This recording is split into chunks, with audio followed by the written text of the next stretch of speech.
Well, thank you for the invitation. I'll just start my timer so I know.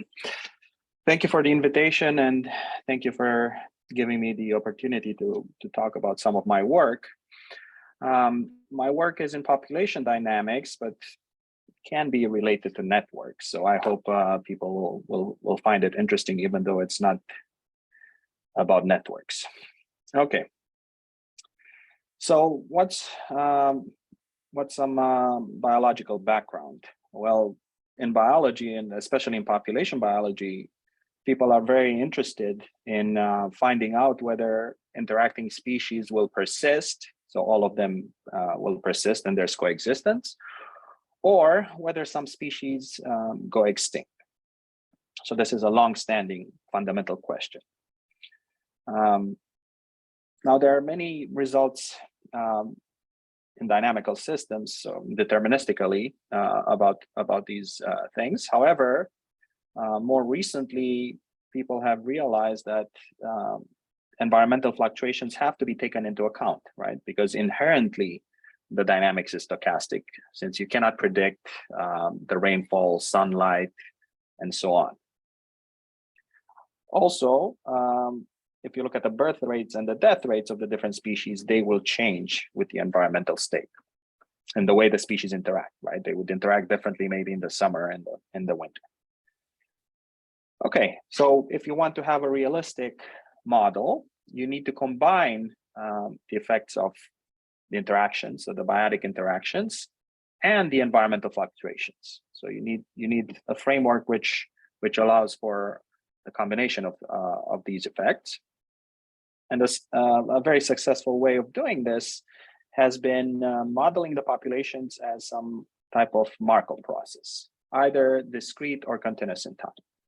And then the question about the persistence or extinction of various species is transformed into a question about the long-term behavior of Markov processes. There are many tools that one can apply there. Okay, so I'll be talking about stochastic differential equations. So if you just have the deterministic system, it would be just this first part. It would be a system of ordinary differential equations which model n species and interacting species, which would say that the per capita growth rate of species xi is given by this function fi, which can depend on all the other species. So you can have highly nonlinear interactions, competition for resources, predator-prey behavior, and so on. So one way of introducing stochasticity is saying that the growth rates or some other factors are not constant, but they fluctuate around their means. And these fluctuations can be described by some Brownian motions. So the EIs here can be Brownian motions, which are either independent or have some covariant structure. What's key is that when one introduces this type of stochasticity, which is usually called environmental stochasticity, it looks like it's proportional to the species density. We can have another nonlinear function, but we always need this xi in front of it. Okay, now we need to quantify what we mean by persistence, right? Especially since we have these fluctuations, which can make it so that species get very close to extinction, but then they don't go extinct. So we say that the species is persistent in probability. We followed Chesson's work in the late 70s, early 80s. If, loosely speaking, with high probability, the species is bounded away from extinction. So you can make the probability as close as you want to 1, but you won't usually be able to make it 1, because in most cases, the species will get close to extinction and infinitely close if you want. Okay, so then if with high probability all the species are bounded away from extinction, we say that there's coexistence, so all the species persist.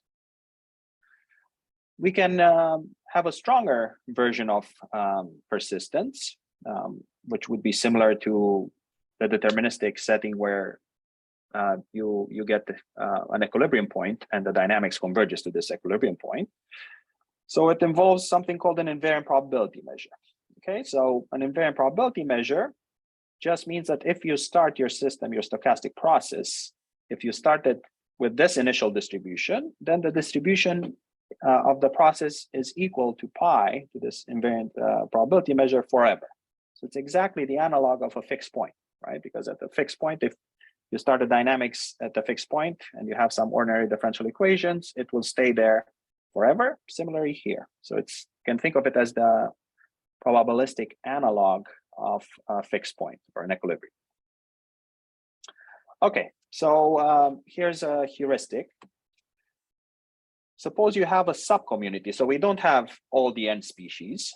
We just have a subset M, a strict subset of the n species. And we know that they coexist. And we know that their coexistence is described by some invariant probability measure mu sub m. Now a new species tries to invade this subcommunity. So that new species is described by this stochastic differential equation, and you can use Ito's lemma to look at the log of xi divided by t. Okay, and it has these three terms, and now at least heuristically we can let time go to infinity. This first term dies out, third term dies out as well, because you'll get Brownian motion divided by t, which by the law of large numbers goes to 0 almost surely. And the term that will be non-zero, possibly, is this term in red. So we care about this term in red as time goes to infinity. And because of Ito's lemma, we also get this other term, minus sigma I squared over 2. Okay, so now what happens with that term?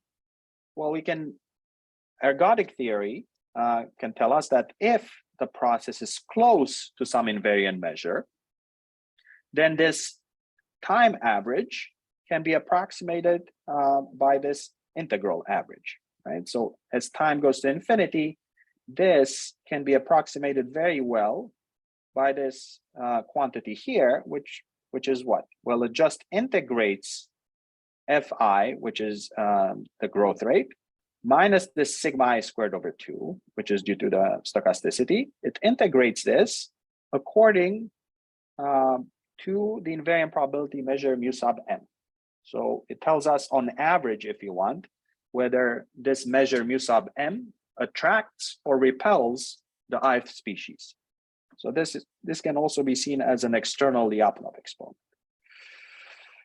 Okay, so as I said, those here, the first and third terms go to 0, and this middle term can be approximated well by this Lyapunov exponent, or sometimes invasion rate, if we're close to mu sub m for a long time.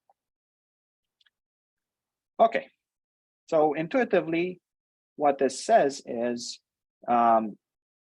if this invasion rate of species I is negative, it means that if we introduce species I at a very low density, then it tends to decrease. So it's attracted, if you want, by mu sub m. If, however, this invasion rate is positive, then species I tends to increase. So it's repelled by mu sub m. Okay, and there's a general result which tells us when we have the coexistence of all the species.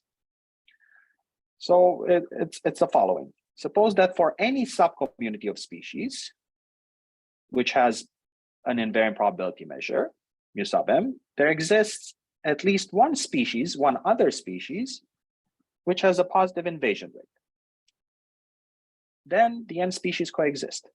So what does this mean in terms of, the dynamical intuition is what? You start with all the species existing, and you don't want to converge to the boundary. Now, on the boundary, you have all these subcommunities where at least one species is extinct. And these subcommunities have some invariant probability measures. So if we get close to the boundary, we get close to the support of some invariant probability measure. We want to make sure that that invariant probability measure repels you in at least one direction.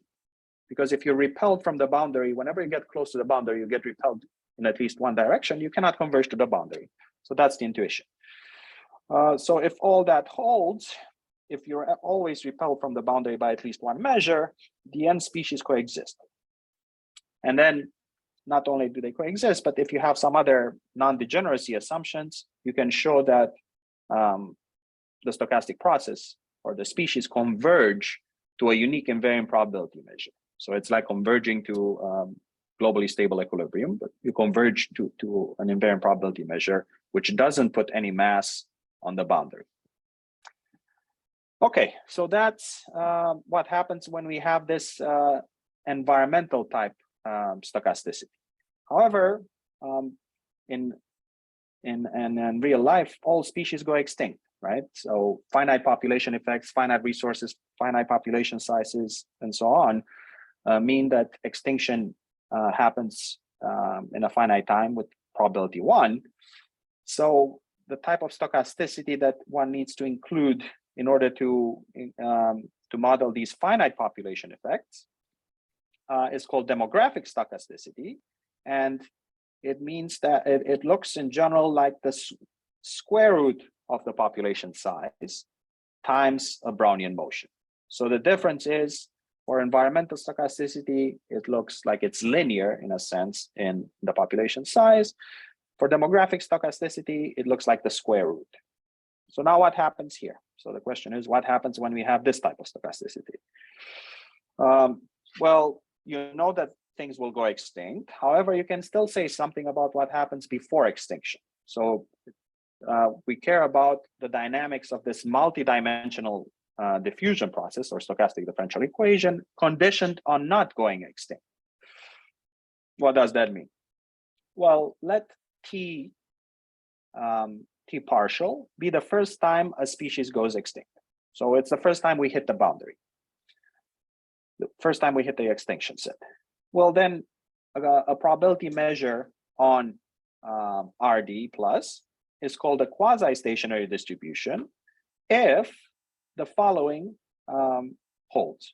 So whenever you start with that initial distribution mu, if you look at the process and condition the process not to be extinct, so you condition on the extinction happening after time t, where we are now, then that distribution is given exactly by the quasi-stationary distribution. So in other words, the quasi-stationary distributions of ZT are simply stationary distributions, but of the condition process. So you condition ZT on not being extinct, and you can get these quasi-stationary distributions. So in a sense, these quasi-stationary distributions are governing the dynamics of ZT before extinction, because sometimes you have these long transients before extinction, and these quasi-stationary distributions will tell us something about what happens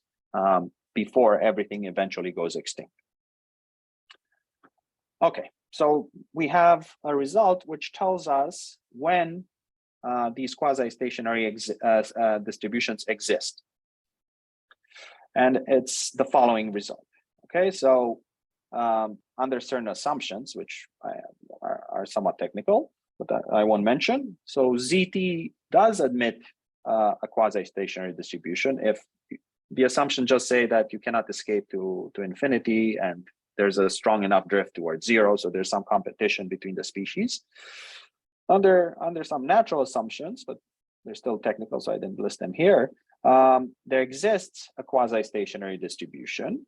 And not only that, but we can say how fast the condition process converges to the quasi-stationary distribution. So we can find an R1 such that if we're slightly below R1, so R1 minus epsilon, then we converge exponentially fast to the quasi-stationary distribution mu1. And we can also show that the convergence rate R1 is sharp, namely, if we're slightly above R1, then we get that this blows up to plus infinity whenever this here is not 0, because this could be 0. So here we just want to make sure we don't hit the zeros of the function, but the zeros are, we have countably many at most anyway. So R1, this exponential convergence rate to the quasi-stationary distribution is sharp. And you can find R1 by looking at the spectral gap of an operator which is associated to the diffusion process in a certain weighted function space. Okay, so what I've talked about here tells us what happens when you have environmental stochasticity. So we have that result for coexistence. And also what happens when we just have demographic stochasticity. Then we have extinction, but we can still say something about it by looking at these quasi-stationary distributions. Okay, but in most, I mean, if we want to be realistic, we have to take into account both types of stochasticity. So what if we look at a system which has both environmental stochasticity and demographic stochasticity? Okay, and this, for this part of the talk, I assume that we just have one species. So this will be one-dimensional. Everything before was multi-dimensional. So we have these two terms, and we also have this epsilon here in front of the demographic stochasticity term. And one can show that 1 over epsilon squared tells us something about the system size. And epsilon, of course, is the intensity of this demographic noise. Okay, so this here, you can still show that it goes extinct almost surely. And furthermore, it has a unique quasi-stationary distribution, mu sub epsilon. Okay, so now we want to know what happens when we let epsilon go to 0. So what happens when we make the demographic stochasticity get smaller and smaller? So naively, we just plug in epsilon is 0 in the previous one. So we kill off the demographic stochasticity term, and we get this stochastic differential equation, which just has the demographic stochasticity term. And the previous theory we developed shows that the long-term dynamics of this is fully determined by the invasion rate, right? So which is given by this lambda 0. So it determines fully the long-term behavior, namely if it's positive, the process has a unique stationary distribution, mu sub 0. And if it's negative, the process goes extinct. Okay, so now we want to relate what happens with these quasi-stationary distributions. We have a family of quasi-stationary distributions indexed by epsilon, and now we want to let epsilon go to 0. And we want to see whether it converges to this mu sub 0, right, the stationary distribution. Okay, so we let L epsilon denote the generator of the process which has both types of stochasticity. So this process here. And we have a first result, which tells us if lambda 0 is positive, right, then the unique QSD of this converges to mu sub 0. So as expected, naively, the quasi-stationary distributions converge to the stationary distribution. But we also have some estimates, so that's what's more interesting. So the extinction rate, which is related to the extinction time, will be given by the principal eigenvalue of this operator. And we can estimate it, namely we can say it's polynomially small in epsilon. So it will look like this. And these constants are all determined by, of course, by the model. Okay, second theorem tells us something about the extinction time, because really that's what we care about. Well, the extinction time, so T0 epsilon is the extinction time. We take the expectation of that. So the mean extinction time, we can show it depends polynomially on the system size. So it will look like 1 over epsilon squared, which we said it denotes the system size, at this power here. Now, why is this interesting? Well, it's interesting because it shows that introducing environmental stochasticity makes a big difference. Because when there's no there's no environmental stochasticity, you can show that the dependence on the noise intensity is exponential. However, if you have environmental stochasticity, the exponential dependence becomes polynomial. So environmental stochasticity has a massive impact on the timescales of the dynamics because it changes things from exponential to polynomial. And this actually has been showcased empirically and numerically in some ecological examples. So ecologists were looking, they knew that this was happening, but now we could finally prove rigorously that it does happen. Okay, one other result tells us, it gives us this multi-scale estimate. So what this tells us is the following. It can be captured here. So we have lambda epsilon 1 and lambda epsilon 2 are the two the first two eigenvalues of this operator. And we know that first, if t becomes much larger than 1 over lambda epsilon 2, but it's much smaller than 1 over lambda epsilon 1, then what happens is that the distribution of xt epsilon becomes gets close to the quasi-stationary distribution.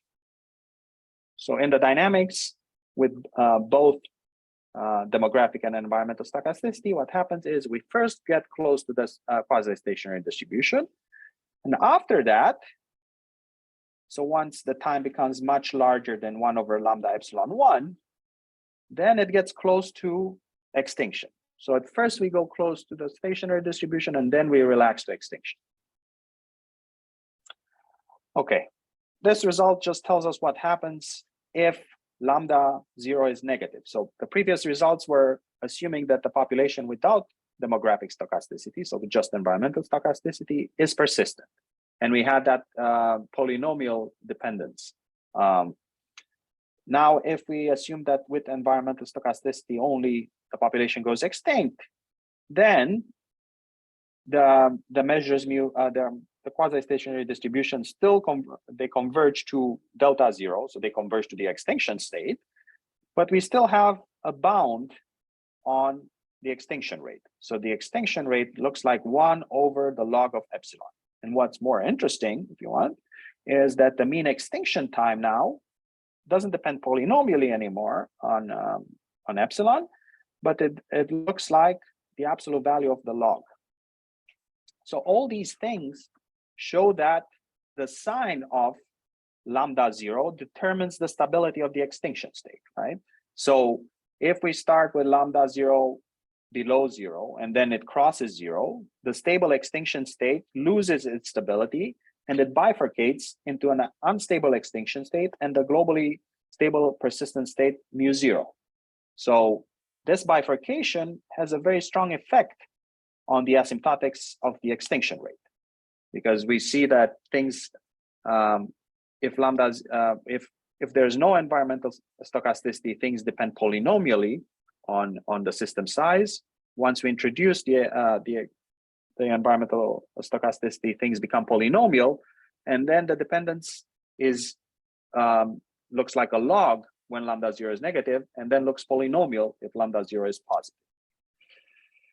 Then future research will be to try to do this last part. So look at this interplay between environmental and demographic stochasticity in the multi-species setting, because it was only done in one dimension. And that is all. Thank you very much.